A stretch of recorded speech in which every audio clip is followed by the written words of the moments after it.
So a couple of these rules we've already seen.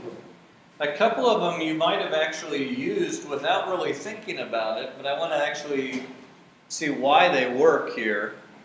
The first two we've definitely seen already. When we're differentiating a constant, okay, the derivative of a constant, or in other words, the derivative with respect to x of some constant c will always equal 0. And we knew that because a constant gives us a horizontal line and the slope of a horizontal line is 0. Okay? So the derivative of a constant is 0. We also saw this rule here. The derivative with respect to x of x raised to any power is that power times x to that power minus 1. So that's another rule that we've already looked at specifically. These last two, though, you actually used to some degree as you did your practice problems from last night. Okay? You may not have realized that this is what you were doing, or that it was even a question of whether or not you were allowed to do that. But nonetheless, that's what you were actually doing. So let me show you here. This third one is the constant times a function. Okay? C times some function u of x is going to have a derivative that equals the constant times just the derivative of that function u of x. Okay? In other words, the derivative with respect to x of c times u of x equals c times du dx. Okay? So you should recognize it both in this notation here and in this notation here. But basically what that's saying is if you see a constant in front of some function, you basically can ignore it until after you're done taking the derivative of that function. Then just multiply your result by whatever that constant was. Okay? This could be helpful, say for example, let's say later on we're doing a derivative of like the volume of a sphere. Our function that we're working with is the volume of a sphere, 4 pi r cubed over 3. That may look like, initially at a glance, it may look like it's a pain to find the derivative of, but the reality is the 4 pi over 3 is all just a constant. So, what's the derivative of r cubed with respect to r? Okay? Yeah, it's 3r squared, right? So,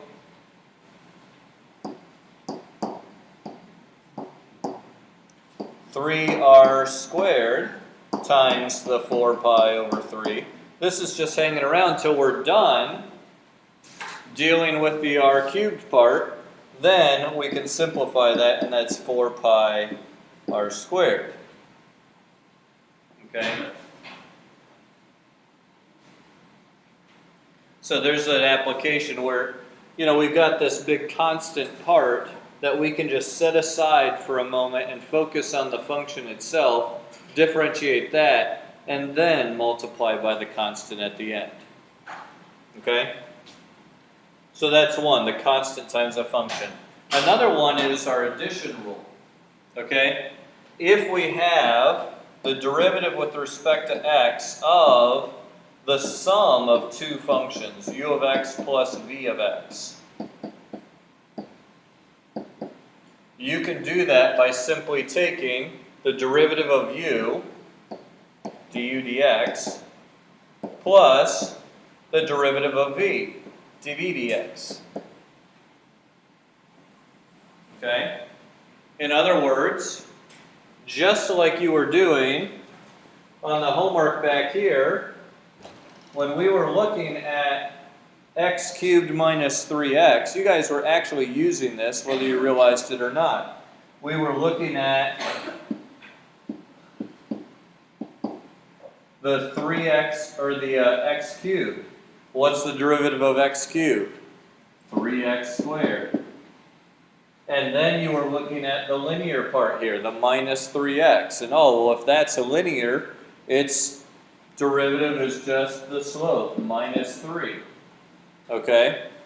So you are actually using this property without even realizing that that may or may not be an issue. Okay? Yeah, question? Can you go to the one? Yeah. So you said, can you write that in terms of F prime? Well, that's what this would look like right here. So why are you using dy dx? Because you need to be really, really comfortable dealing with either notation. You can write it as u prime x of e prime x, or you can write it as du dx plus dv dx. That's dv. This is dv, yeah. Be careful with your u's and v's. Oh no, it just looks like a y. Oh, yeah, because this d runs into it. All right, so I want to actually show you how these two are derived. We are not going to derive every rule that we use here. We're not going to derive the chain rule or the product rule or the quotient rule. Okay? Because they had to do it in AP. Okay? But hopefully by seeing how these simple rules are derived from first principles, that'll kind of give you an appreciation of what it might have taken to do some of the more advanced ones. Okay? So, let's start first of all with our constant, okay? If y is c times f of x, then dy dx is c times f prime of x. All right, that was our constant one right here. Except we used u. Okay? So, let's start first of all with our definition. Okay, and also we need to determine this is c times f of x. So when we do the limit as delta x approaches 0, that's going to be the limit of c times f of x plus delta x minus c times f of x all over delta x. Okay? So notice now in our definition, it's not just f of x plus delta x minus f of x, it's c times f of x plus delta x minus c times f of x. However, what do you see that you could do in the numerator here?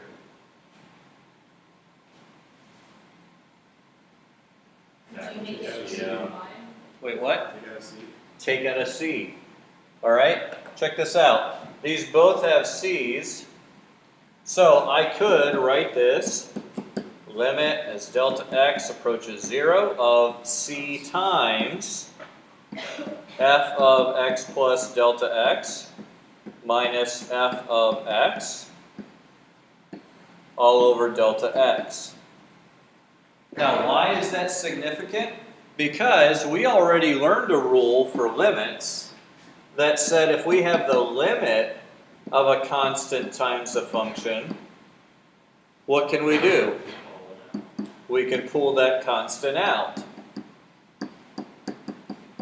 All right? So check this out.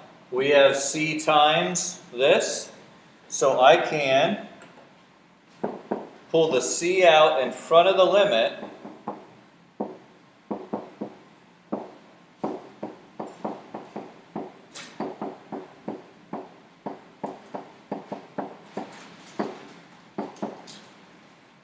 And tell me, guys, what is this? That's what we use. That's what? First principle. First principle. That's first principles. So You that. never cap on everything, nothing So what does that equal? 1. No. Not 1. Negative 1. Yes. Come on, think. What is this? It's the definition of The derivative. the derivative. So this is c times the derivative. Okay? That's c times the derivative.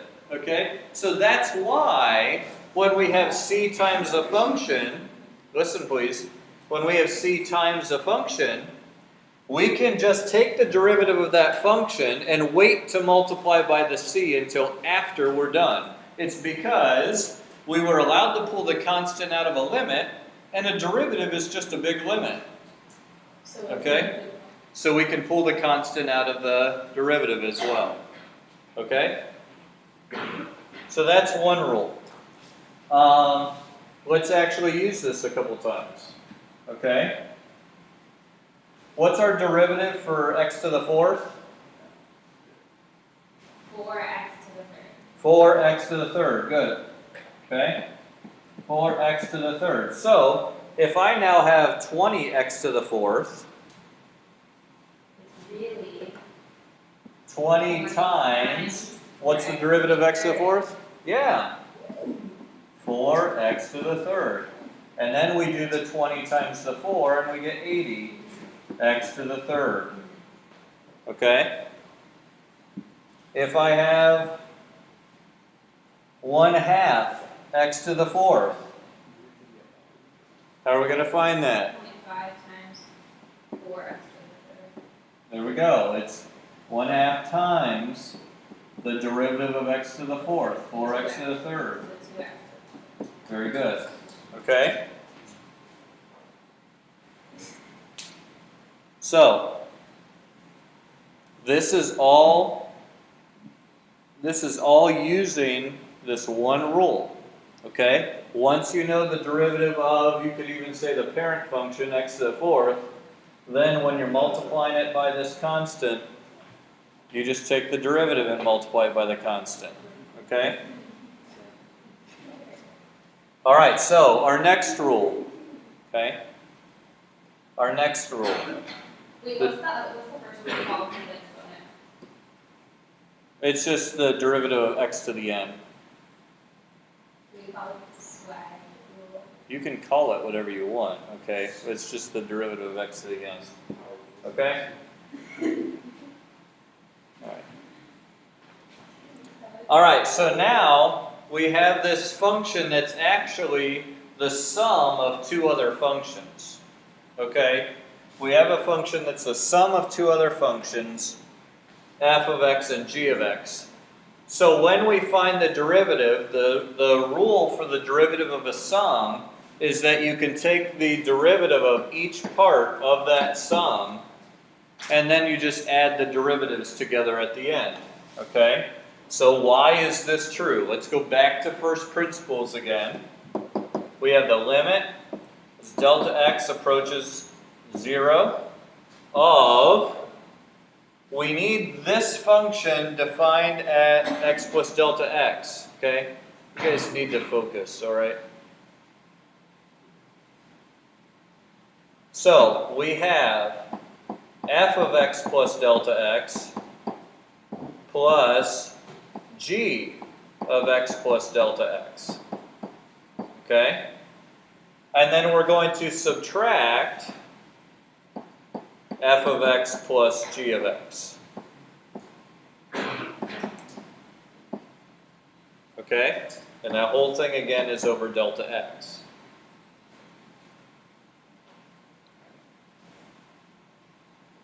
Now, using just basic algebra at this point, I can rearrange some stuff.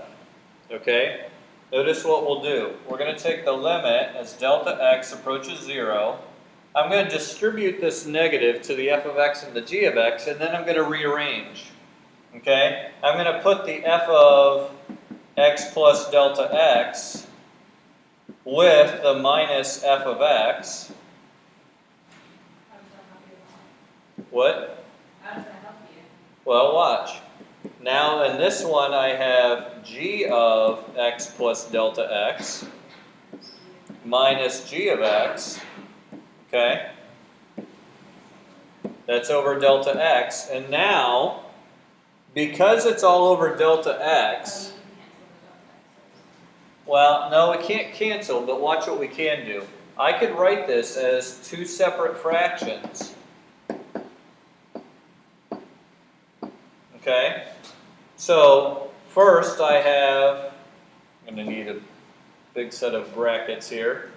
F of x plus delta x minus f of x all over delta x plus g of x plus delta x minus g of x over delta x. Okay?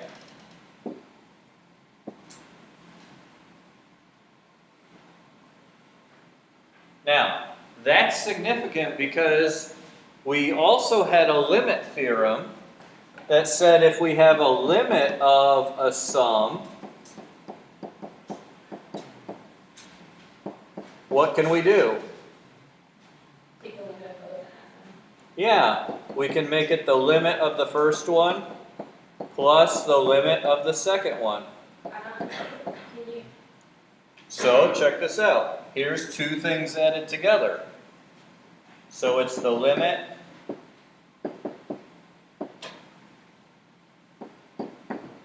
But I still don't see that happening.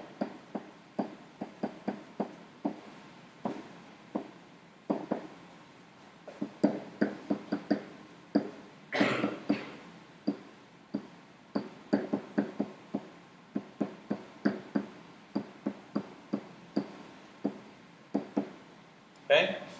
What is this right here? It's the definition of the derivative for f of x, right? So that is f prime of x, right? But And then what's all this? That's g prime of x. So that is where that whole rule comes from. yeah, but then that's it. That's it. We've proven that if you take the limit, if you're finding the derivative of a sum, you can work this out so that you can separate those, and it's not going to change anything. This was you deriving. There's no simplifying it. No, we're just deriving this formula. This is why when you have a function that's the sum of different functions, you can separate those functions apart and look at each one individually. It's like the log rules. Okay. The logs are scary. Because if you see a log with the next one, and you're like, well, yeah, I can just put it in front. Yeah, it's not that bad. The reason why we need this for addition is this, okay? When we get to multiplication, okay, like we have a function, x squared plus 4x minus 5 times the square root of x plus 3 or something like that. I'm not allowed to just take the derivative of this and the derivative of this and multiply them together. We need what's called the product rule. Likewise, if I had this over the square root of x plus 3, I can't just take the derivative of the top and the derivative of the bottom and divide them. I need the quotient rule, okay? Those are a little bit more complex, all right? So the fact that we are allowed to do this with sums is significant. It's nice, okay? Now, again, let's just practice a couple of these. We'll do one application, then I'm going to actually give you guys the rest of the time to practice together, okay? So, let's say we have this. How many functions do we have here? We have one that's made up of how many others? Not quite. Orthogonal. 1, 2, 3, 4, 5. We have 5 different functions that we can look at here. All right? All right. So, here's the thing, guys. We can look at this as, hey, what's the derivative of x to the 4th? 4x to the 3rd. 4x to the 3rd. Then we look at this. What about? What's the derivative of 12x cubed? 12. 12 times 3x squared. 12. Yeah, 12 times 3x squared, which You weren't simplifying, you were seeing. equals 36. 36. 36x squared. Oh, good job. 36x squared. There we go, 36. By the way, notice you were using that constant multiple rule that we just learned too. Okay? So 36x squared plus, now 6 times 3, 6 times 2x. 6 times 2x, so it's, The 1. 12x. 35. 6 times 2x. come on guys, 12x. 12x, okay? And then the derivative of x, 1. 1. The derivative of negative 10, Negative 10. no, 0. 0. There we go. It's a constant, so the constants always go away. All right? I'm sorry, I don't mean to disappoint you. It's just kind of No, it's okay. You got something to learn. It's okay. All right, so we have that. Okay?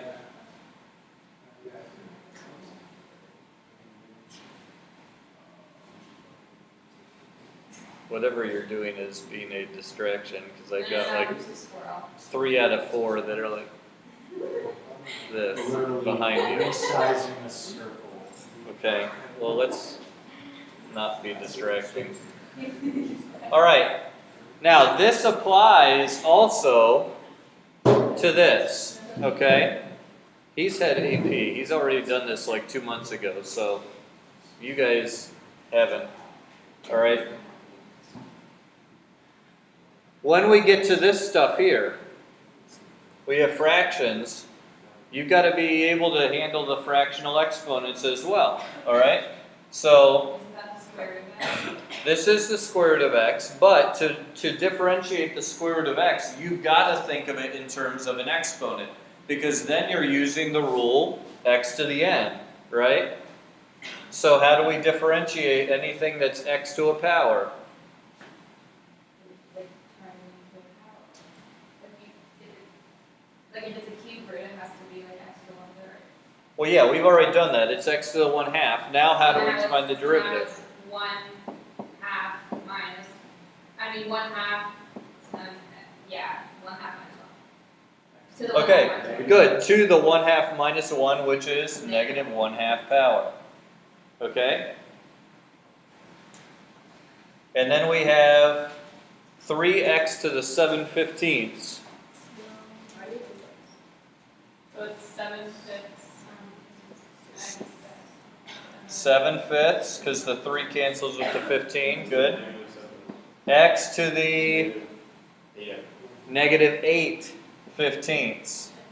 Okay? All right? It's nasty, but here's the thing. It's the same rule as you were using for x to the 4th. To the 7/5? Or did you already multiply that by 3? We already multiplied it by 3, so it canceled with the 15 and left the 5. All right? So these can get a little complicated, but the idea is it's still the same rule. And once you do a few of these, it will become much, much easier. Okay? My goal is that you will get very quickly, you will get to the point where you're going to be able to do these ones in your sleep. Okay? You really need to get to that point relatively quickly so that we can go on to the other rules, okay, and do more complex functions. All right? Now, this one is a little different because we have an x plus 3 and it's squared. So what do we have to do first? There we go. We have to FOIL. Now, we will learn a method on Thursday where we can do this without foiling. But for right now, we'd have to FOIL. So we get an x squared plus 6x plus 9.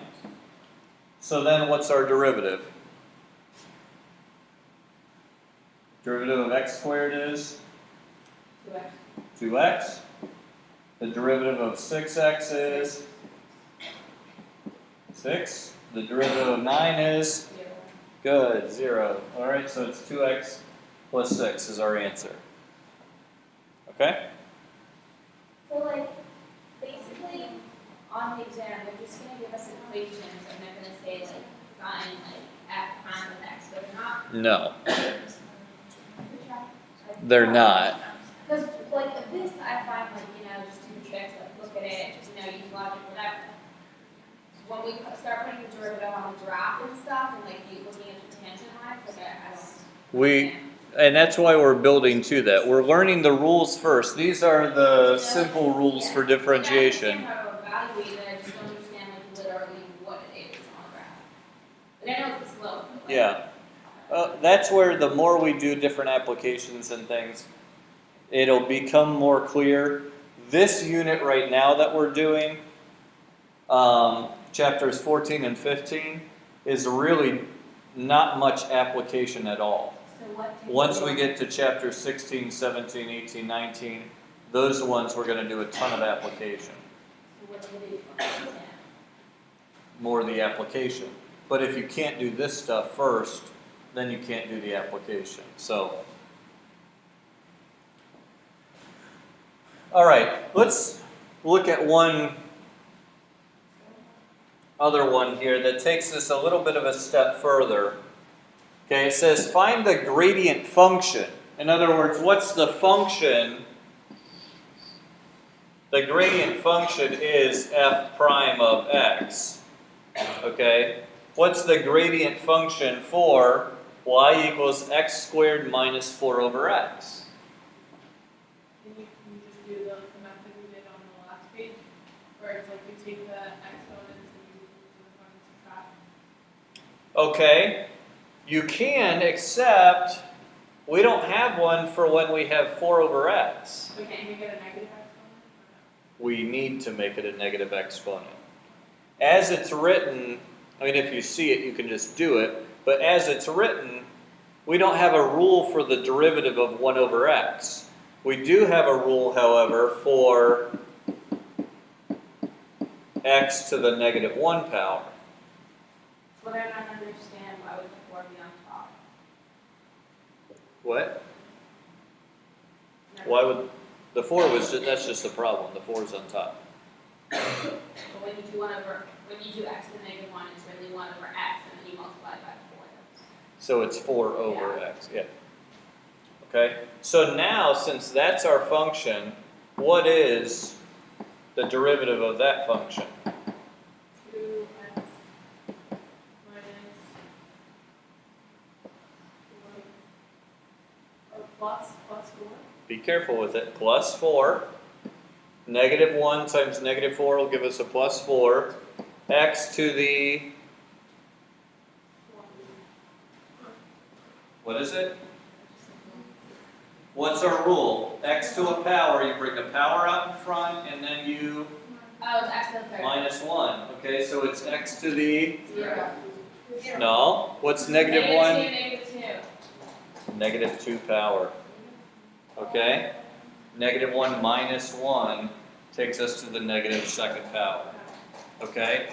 So you've got to be careful with these negative exponents, with the fractional exponents, with the negative fractional exponents. Alright? You could come up with anything like this. Alright? But that's it. And then, what would the gradient of the tangent to the function be at the point where x equals 2? So you just plug 2 in. Yeah, you're plugging in 2. 4.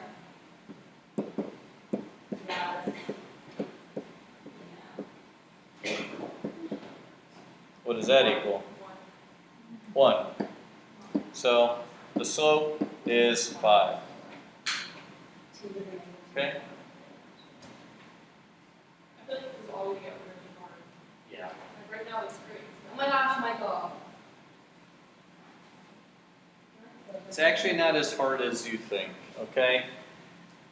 But here's the thing. If you don't learn this stuff really, really, really well now, it will get overwhelmingly hard later because you won't know the foundations. That's why we're going to use the remainder of our time, okay, to practice, okay? I've got 7 problems for you, okay? The first one does have 16 parts, but Miss, what's kidding? That was ridiculous. That's not what I. Hey, it's not me, it's the book. Yeah, it's not me, bathroom, it's please. Yeah. Mr. Hickson, this So- is 2 nights worth of homework. No, it's not, actually. This first one took people a little bit longer, okay, in 5th period. But by the time they had finished this, number 2 is, you're doing the same thing on number 2 and on number 3. They just give different directions so you're not getting used to just seeing the same directions all the time, okay? But here's the thing. By the time they had finished number 1, they got to number 2 and they burned through that in like 5 minutes. And then by the time they got to number 3, they burned through that in a minute, okay? My goal here for you guys is that you can do these really without having to think hard about it at all. Here, they're asking you to take one extra step. Find the derivative and then find what that value is at a specific point. So what we just did, okay? This one you're going to have to think about a little bit more. Okay, and then you got 6 and 7 as well. All right, so start here. Okay, rewrite these. And one thing I will make a comment about. Listen, please. When you have things like a J or K or L or M, okay, as long as you have only one thing in the denominator, you can split it up into separate fractions, okay? If you had like an x squared plus 3 in the denominator, we would need the quotient rule, and we haven't learned that yet. But, for example, on k, we could split this up so that it is 2x over x squared minus 3 over x squared. And what can we do here? Cancel out the x sum. Yeah, we can cancel it out. So it's 2 over x minus 3 over x squared. And then what do we need to do in order to take the derivative? We need to write it as 2x to the negative 1 minus 3x to the negative 2. Okay? And then you So there to there to there. Now you can take the derivative, all right? So any of those like that, J, K, L, M, N even, write it with the negative exponent, okay? Split it up and simplify. O and P, we already said you'd want to FOIL that out, okay? So let's go ahead and start there.